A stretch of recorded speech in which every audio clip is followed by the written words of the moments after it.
اللہ کریم نے فرمایا بندہ مومن جان لے اگر میں تجھے ایک مشکل دوں گا تو میں تجھے کتنی آسانیاں، چلے سارے بول دیں کتنی جی، کتنی اللہ تعالیٰ آسانیاں دے گا؟ 2 آسانیاں۔ ہم لوگ اچھا جب ہمارا ذہن بن جاتا ہے نا کمزوری کا، ہمارا جب مزاج بن جاتا ہے مایوسی کا، پھر معاملہ ذرا ہمارے لیے گمبھیر ہو جاتا ہے۔ اگر ہم یہ ذہن بنائے نا کہ مشکل میرے اللہ کی طرف سے آئی ہے تو وہ مجھے آسانی بھی ضرور عطا کرے گا، تو پھر اللہ ضرور ہی آسانیاں عطا فرماتا ہے۔ اور جو مشکلات زندگی میں آتی ہیں نا، حضرت مولا علی شیر خدا رضی اللہ تعالیٰ عنہ کا بڑا خوبصورت فرمان ہے۔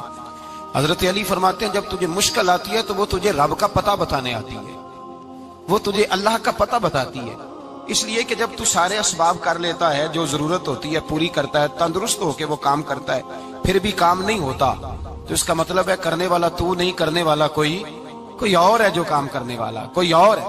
تو عزیز بھائی یاد رکھیں، ہر مشکل کے ساتھ اللہ نے آسانی رکھی ہوتی ہے۔ اگر اللہ تبارک و تعالیٰ بیماری عطا کرے تو اس کے ساتھ اللہ پھر جو تندرستی دیتا ہے وہ بھی بڑی اعلیٰ عطا فرماتا ہے۔ اگر اللہ کبھی غربت دے تو پھر اس کے بعد جو اللہ تعالیٰ آسانی دیتا ہے وہ بھی بڑی اعلیٰ عطا فرماتا ہے۔ اگر کہیں سے آپ کو دکھ ملتے ہیں تو پھر جب سکھوں کا وقت آتا ہے تو پھر گنے نہیں جاتے۔ یاد رکھیں مشکلات کے پہلو میں آسانیاں ہوتی ہیں، اور جس آدمی کو مشکل آتی نہیں، میرے نبی کریم سید عالم صلی اللہ علیہ وسلم نے فرمایا مومن کو جو مشکل بھی آتی ہے اللہ اس کی برکت سے اس کے گناہوں کو معاف فرما دیتا ہے، اللہ اس کی برکت سے اس کے گناہوں کو معاف کرتا ہے، یہاں تک کہ حضور نے فرمایا میرے مومن کو کانٹا بھی چبھے تو اللہ تعالیٰ اس کی مشکل کو آسان فرما دیتا ہے۔ 2 بزرگ بیٹھے تھے، ایک حضرت احمد رحمت اللہ علیہ اور ایک حضرت شرف الدین منیری رحمت اللہ علیہ۔ تو حضرت شرف الدین منیری کہنے لگے کہ دوست اصل میں وہ ہوتا ہے جو دوست کی طرف سے آنے والی تکلیف پر صبر کرے، جو اللہ کی طرف سے آنے والی تکلیف پہ صبر کرے وہ اللہ کا محبوب ہوتا ہے۔ تو حضرت احمد فرمانے لگے نہیں مجھے تیری بات کی سمجھ کوئی نہیں آئی، صبر کرے وہ اللہ کا دوست ہے، مصیبت پہ صبر کرے۔ تو کہا جناب پھر اگر نہیں سمجھ آئی تو آپ بتا دیں اللہ کا دوست کون ہے؟ تو آپ فرمانے لگے جو محبوب کی طرف سے آنے والی مصیبت کو اس کا تحفہ سمجھ کے قبول کرے وہ اصل دوست ہوتا ہے، اس کا تحفہ سمجھ کے قبول کرے، اپنے رب کا تحفہ سمجھے، مالک کا تحفہ سمجھے کہ اس نے مجھے تحفہ دیا ہے، مجھے کسی مشکل میں ڈالا ہے۔ تو رب کریم بلا مثال و بلا تشبیہ سمجھانے کے لیے اللہ جب کسی کو مشکل میں ڈالتا ہے، کافروں کو تو اس نے موجیں کرائی ہوئی ہے، بڑی بڑی سہولتیں دی ہوئی ہیں، مشکل میں ڈب بھی ڈالتا ہے، اپنے نیک بندوں کو ہی ڈالتا ہے۔ نمرود اور فرعون کے پیروں میں کانٹا بھی نہیں چبھتا تھا، ان کو تکلیف نہیں آتی، تکلیف کسے آتی تھی؟ اللہ کے نیک بندوں کو تکلیف آتی تھی۔ حضرت رابعہ بصریہ جب تک زندہ رہی تب تک بیمار رہی، جس دن طبیعت ٹھیک ہوتی تو کہتی اے اللہ تو کہیں مجھ سے ناراض تو نہیں ہو گیا، تو کہیں ناراض تو نہیں مولا جب تو مجھے تکلیف دیتا ہے تو میں رو کے تیری عبادت کرتی، جب مجھے دکھ ہوتے ہیں تو میں سجدے میں تڑپتی، اور خدا بندہ اب تو میں سکھی ہوں، موج میں ہوں، مجھے رونا ہی نہیں آ رہا، تو خدا بندہ تو کہیں ناراض تو نہیں ہو گیا مجھ سے؟ دکھ تو اچھے ہوتے ہیں، دکھ تو پیارے ہوتے ہیں، اور دکھوں کے بعد جو اللہ آسانی دیتا ہے اس آسانی کا پھر کیا ہی کہنا۔ اس حضرت ایوب علی نبینا علیہ الصلوۃ والسلام بیمار رہے، 60 سال اللہ نے تندرستی دی۔ کتنے سال بولے؟ 60 سال، غور کرنا بات پر، 60 سال علیل رہے، پھر بیمار ہو گئے، 18 سال ہو گئے بیمار ہوئے۔ زوجہ کہنے لگی دعا کر لیں آپ کو اللہ صحت دے دے۔ ہمیں اگر کوئی بندہ پوچھ لینا کہ بھائی کبھی کوئی خاص بات تو سناؤ، تو ہم جو ساری زندگی سکھ کے ساتھ سوئے ہوتے ہیں وہ بات نہیں سناتے، وہ جو ایک رات درد سے نیند نہیں آتی اس رات کا قصہ سناتے ہیں، کہتے ہیں وہ میرے الٹے دانت میں درد تھا تو میں ساری رات سو نہیں سکا۔ او بھائی جو ساری زندگی سویا ہے اس کا تو ذکر نہیں کر رہا، اور ایک رات جو تجھے نیند نہیں آ رہی، کسی سے پوچھا جائے، ڈاکٹر کہتے ہیں 360 ہڈیاں ہوتی ہیں وجود میں، کسی سے پوچھا جائے نا تیرا کیا حال ہے تو 359 ہڈیوں کا ذکر نہیں کرتا، جس گھٹنے میں درد ہے اس کا ذکر کرتا ہے، کہتا ہے یہ گھٹنے میں بڑی درد ہے۔ او بھائی باقی 359 ٹھیک ہے نا، ان کی بھی تو کوئی بات سنانا۔ حضرت رابعہ بصریہ رحمت اللہ علیہ کے پڑوس میں ایک نوجوان رہتا تھا، آپ کے پڑوس میں، تو وہ جب جو محلے میں بچے رہتے ہیں نا گاؤں میں ان کا پتہ ہوتا ہے، پڑوسی تھا تو 34-35 سال نوجوان کی عمر ہو گئی، کبھی بیمار نہیں ہوا۔ ایک دن اس کی طبیعت علیل ہوئی، سر میں درد ہوا تو اس نے پٹی باندھ لی سرخ رنگ کی، باہر نکل کے آیا، حضرت رابعہ بصری علیہ رحمہ نے دیکھا تو فرمانے لگے بیٹے خیر ہے؟ لگا جی اماں جی سر میں بڑی درد ہے۔ آپ فرمانے لگے کتنی عمر ہو گئی؟ کہنے لگا 34-35 سال۔ فرمانے لگے پہلے تو کبھی درد نہیں نہ ہوئی؟ کہا نہیں اماں جی آج ہی ہوئی ہے۔ تو آپ فرمانے لگے 34 سال اللہ نے صحت دی ہے، تو نے شکر کی ایک پٹی بھی نہیں باندھی، اور آج درد ہوئی ہے تو شکوے کی پٹی تو نے فوراً ہی باندھ لی ہے، کوئی شکر کی پٹی بھی باندھنی چاہیے۔ حضرت ایوب 18 سال بیمار رہے، زوجہ کہنے لگی دعا کر لو، تو آپ فرمانے لگے بی بی سے کہ صحت کتنی دیر رہی؟ اس نے کہا 60 سال۔ تو آپ فرمانے لگے ذرا بیماری کو بھی 60 سال گزر لینے دو، پھر دعا بھی کر لیں گے۔ یہ دعا کی، اللہ یہ لفظ کہے اللہ نے صحت دے دی، تندرستی آ گئی۔ ایک دن گھر میں بیٹھے بیٹھے زوجہ کہنے لگی کہ ایوب یہ بتاؤ دکھ اچھے کہ سکھ؟ آپ فرمانے لگے سارے دن ہی اللہ کے ہیں پر دکھ بڑے اچھے تھے۔ مجھ سے پوچھو تو دکھ بڑے اچھے تھے۔ کہا کس طرح؟ تو حضرت ایوب فرمانے لگے جب میں بیمار تھا تو 24 گھنٹے میں ایک دفعہ میرا رب میرا حال پوچھا کرتا تھا، ایک دفعہ میرا اللہ پوچھتا تھا ایوب تیرا حال کیا ہے؟ فرماتے ہیں 12 گھنٹے تو لذت ہی رہتی تھی کہ میرے رب نے میرا حال پوچھ لیا، اور اگلے 12 گھنٹے میں انتظار کرتا تھا مالک حال دوبارہ کب پوچھے گا۔ فرمانے لگے اب صحت تو ہو گئی ہے پر اب میرا رب میرا حال تو نہیں نہ پوچھتا۔ بھائی مشکلات جو ہوتی ہیں وہ تو تجھے سجا دیتی ہیں، سوار دیتی ہیں، تجھے یاد آتا ہے کوئی اپنا۔ جب تجھے درد ہوتی ہے نا، تکلیف ہوتی ہے، پھر تیرا دل کرتا ہے کوئی کندھا ملے جہاں میں سر رکھ کے رہوں۔ پھر اسی لیے تو کسی درویش سے کسی نے پوچھا تھا اپنا کون ہوتا ہے؟ تو کہا جو تجھے دکھ کے وقت یاد آئے وہ تیرا اپنا ہے، جو تجھے عین آزمائش کے وقت یاد آئے اور تجھے اس کا نمبر فوراً تیرے موبائل پہ چلنے لگے وہ تیرا اپنا سجن ہے، جس کو تو دکھ کے وقت یاد کرے۔ تو بھائی مشکلات کے بعد جو اللہ آسانی دیتا ہے، حضرت ابراہیم کو آگ میں بھی پھینکا گیا، حضرت ابراہیم علیہ السلام کو ستایا بھی گیا، نکالا بھی گیا، لیکن جب ان مشکلات سے گزرے تو میرا رب فرماتا ہے وَإِذِ ابْتَلَىٰ إِبْرَاهِيمَ رَبُّهُ بِكَلِمَاتٍ فَأَتَمَّهُنَّ قَالَ إِنِّي جَاعِلُكَ لِلنَّاسِ إِمَامًا۔ کہا جب ابراہیم پورے اترے تو پھر ہم نے انہیں امام بنا دیا۔ یا اللہ کس طرح کی امامت دی؟ فرمایا میں نے اتنی اعلیٰ شان عطا کی ہے کہ اپنے لاڈلے رسول کو جناب ابراہیم کی نسل میں پیدا فرما دیا ہے، میں نے مصطفیٰ کو ان کی نسل میں پیدا کر دیا، قیامت تک کے لیے ان کا وقار بڑھا دیا۔ اللہم صلی علی محمد وعلی آل محمد کما صلیت علی ابراہیم وعلی آل ابراہیم، ان کی عظمت بڑھا دی، اس لیے کہ جب وہ آزمائش سے گزر کر کے آئے پھر جو آسانی دی۔ میرے نبی پاک صلی اللہ علیہ وسلم نے دین ابراہیمی کی بہت ساری چیزوں کو رکھا، کہا میں ملت ابراہیمی پہ ہوں۔ جب کوئی مشکلات کو عبور کر کے آتا ہے، جب کوئی تکلیفیں سہ کر کے آتا ہے، اس کے لیے جو اجر ہوتا ہے، اس کے لیے جو پھر اللہ کتنی ذرا بڑی توجہ کیجئے گا۔ لوگ سمجھتے ہیں فلاں آدمی مشکل میں ہے تو شاید مشکل میں ہی رہے گا، فلاں آزمائش میں ہے تو شاید میرا اللہ فرماتا ہے ایک مشکل دے کے میں 2 آسانیاں بھی دوں گا۔ تم مشکل دیکھ رہے ہو، مشکل نہ دیکھو، وہ جو اس کو بعد میں آسانی آنے والی ہے، اور ڈبل جو میں اس پر نعمت کرنے والا ہوں اس کو دیکھو۔ حضرت یوسف کو بھائیوں نے کنویں میں ڈال دیا تھا، اور جب کنویں سے نکلے تو مصر کے بازاروں میں بکے، اور پھر زلیخا نے الزام لگایا تو حالات بگڑ گئے، حضرت یوسف کو جیل جانا پڑا۔ کتنی کٹھن زندگی تھی، لیکن میرے مالک کو کچھ اور ہی منظور تھا۔ کنویں میں گرنے والے، بازار میں بکنے والے، جیل میں جانے والے، الزام لینے والے جناب یوسف کو رب کریم نے اسی مصر کا بادشاہ بنا دیا، اللہ پاک نے اسی مصر کا حکمران بنا دیا۔ یاری تیری سونا ہے پر ازمیشاں تیریاں اگ، اے سونا پرکھیا جامد آئی پہلو نال اگاں دے لگ، اس کے لیے تھوڑا سا جتن کرنا پڑتا، تھوڑے کٹھن حالات سے گزرنا پڑتا، تھوڑی آزمائشوں کا روپ دیکھنا پڑتا۔ ہم چاہتے ہیں کہ ہمیں چھیڑے کوئی نہ کوئی تکلیف نہ آئے، کوئی آزمائش، یہ ہو نہیں سکتا میرے بھائی۔ نامی کوئی بغیر مشقت نہیں ہوا، 100 بار جب عقیق کٹا تب جا کر نگی ہوا۔ ہم چاہتے ہیں کہ ہمیں کچھ بھی دقت نہ آئے، مشکلات نہ آئے، اور مشکلات تو انسان کو سنوارتی ہیں بھائی، وہ تو نکھارتی ہیں۔ کبھی پوچھا کرو جا کر کے کسی گندم کے دانے سے کہ تو کہاں سے ہو کے آیا ہے، کہاں سے نکل کے آیا ہے، تو وہ بتلائے گا کہ بڑے مشکل مراحل سے گزرا ہوں، اور پھر اللہ نے مجھے طاقت دی ہے کہ میں انسان کے وجود کا حصہ بنا۔ تو بھائی کٹھن مراحل، آزمائشیں، تکلیفیں، یہ انسان کو بڑا انسان بنا دیتی، یہ اس کے لیے ترقیوں کا پیش خیمہ ہوتی۔ ہمارے جوان پریشان ہو جاتے ہیں، عورتیں خاص کر کے اس بات پہ توجہ کریں، وہ بڑی جلدی غم لے جاتی ہیں، وہ کہتی ہیں جانے میرا کچھ ہوگا ہی نہیں، جانے میرا کچھ ہو ہی نہیں سکتا۔ میرے بھائی درجنوں اور بیسیوں لوگ ایسے ہیں جن کی اولادیں نہیں تھی لیکن نام ان کا ان سے بھی زیادہ ہے جو بڑے بڑے صاحب اولاد۔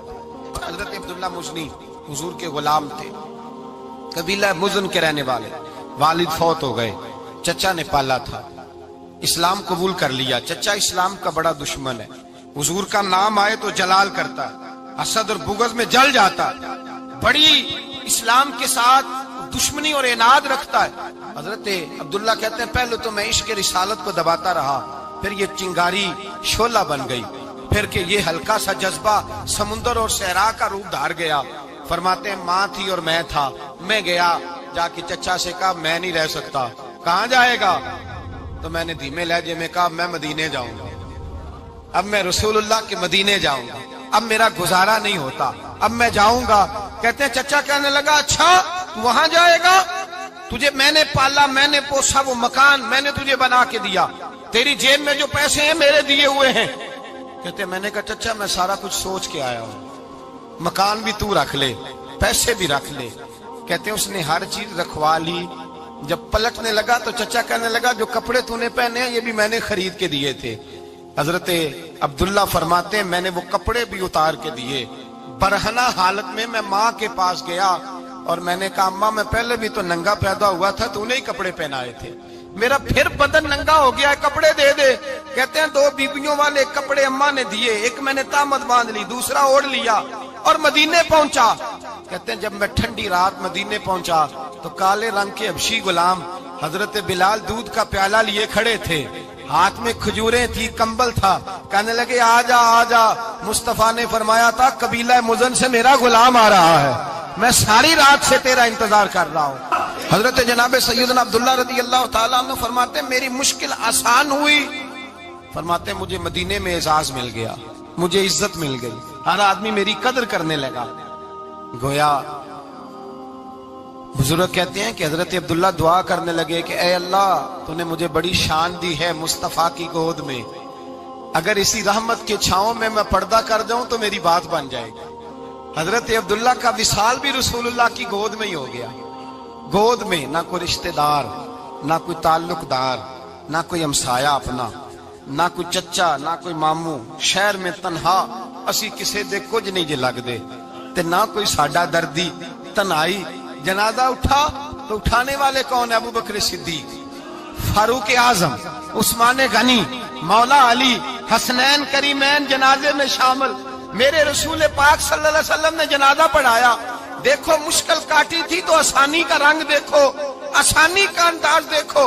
حضرت سیدنا ابو دردہ رضی اللہ تعالیٰ عنہ ارشاد فرماتے ہیں مدینے میں رواج تھا کہ جب قبر میں اتارنے لگتے تھے تو قریبی رشتہ دار اتارا کرتے تھے، پر عبداللہ کا تو رشتہ دار ہی کوئی نہیں تھا مدینے میں، کون اتارے؟ فرمایا جب قبر میں اترنے لگے تو حضرت ابو بکر صدیق اور حضرت عمر فاروق اتر گئے کہ ہم قبر میں اتارتے ہیں۔ رسول اللہ نے فرمایا تم باہر نکلو، تم کیوں قبر میں گئے ہو، باہر آؤ۔ کہتے ہیں ہم باہر آئے تو اللہ کے رسول اندر گئے، فرمایا کون کہتا ہے اس کا کوئی نہیں، میں جو موجود ہوں، کون کہتا ہے کوئی نہیں؟ فرمایا رکھو میرے ہاتھوں پہ۔ کہتے ہیں حضور کے دست مبارک پہ رکھا اور باہر کھڑے ہم رشک کرنے لگے کہ واہ اللہ تیرا آسانی دینے کا رنگ، آسانی۔ اس نے مشکل برداشت کی تو رب نے مصطفیٰ کے قدموں میں آسانیاں عطا فرمائی، پسے اور حضور نے قبر میں رکھا، نبی پاک نے۔ میرے دادا مرشد کہتے ہیں عشق سرکار کی ایک شمع جلا لو دل میں، بعد مرنے کے قبر میں بھی اجالا ہوگا۔ اور میرے اعلیٰ حضرت فرماتے ہیں لحد میں عشق رخ شاہ کا داغ لے کے چلے، لحد میں عشق رخ شاہ کا داغ لے کے چلے، اندھیری رات سنی تھی چراغ لے کے چلے۔ اور بیدم شاہ بارسی تو حد کر گئے، کہنے لگے پسے مردن، بعد مرنے کے پسے مردن فرشتوں نے جو تلاشی لی تو کیا نکلا؟ فقط ایک دل کے گوشے سے خیال مصطفیٰ نکلا، فقط ایک دل کے گوشے سے خیال۔ اور کامل پیرو نہ دے باہو قبر جنا دی جیوے۔ میرے بھائی نبی پاک صلی اللہ علیہ وسلم کے ساتھ وفا کی تنگی دیکھ کر دقت ساتھ دیا. مکہ مخالفت کرتا تو جناب فاطمہ حضور کا خیال رکھتی. فاطمہ بنت اسد بڑا پیار کیا, بڑی محبت کی مولا علی کی والدہ نے, ہر دکھ ہر تکلیف کاٹی, لیکن رسول کائنات صلی اللہ تعالی علیہ وسلم کا ساتھ نہ چھوڑا. اور یہاں تک روایات میں ملتا ہے کہ جناب فاطمہ الزہرا جب بیعہ کے ان کے گھر گئی تو باہر سے سودا لا کے دیتی. حضرت فاطمہ سے بڑا پیار کرتی, بڑی محبت, مشکلات میں ساتھ دیا. جب وصال ہوا تو فرماتے کوہرام مچ گیا مدینے میں. لوگ منتیں کرتے تھے کہ حضور کا ایک بال مل جائے تو قبر میں بخشش کا سامان ہو جائے گا. رسول پاک نے فرمایا جب جناب علی کی والدہ کو غسل دے دو تو کفن پہنانے سے پہلے میرے پاس آنا. کہتے ہیں جب غسل دے لیا تو عرض کی حضور غسل ہو رہا ہے, کفن کا کیا کرنا ہے؟ حضور اندر گئے, قمیض بدلی اور جو کرتا پہنا ہوا تھا اتار کے دیا. فرمایا وہ علی کی ماں نہیں میری ماں ہے, اس نے میرے لیے بڑی تکلیفیں سہی ہیں, بڑی مشکل دیکھی ہے. فرمایا اس طرح کرو میرے کرتے میں اسے کفن دو. حضور نے جنازہ پڑھایا, اپنے کرتا لباس مبارک میں کفن دلایا.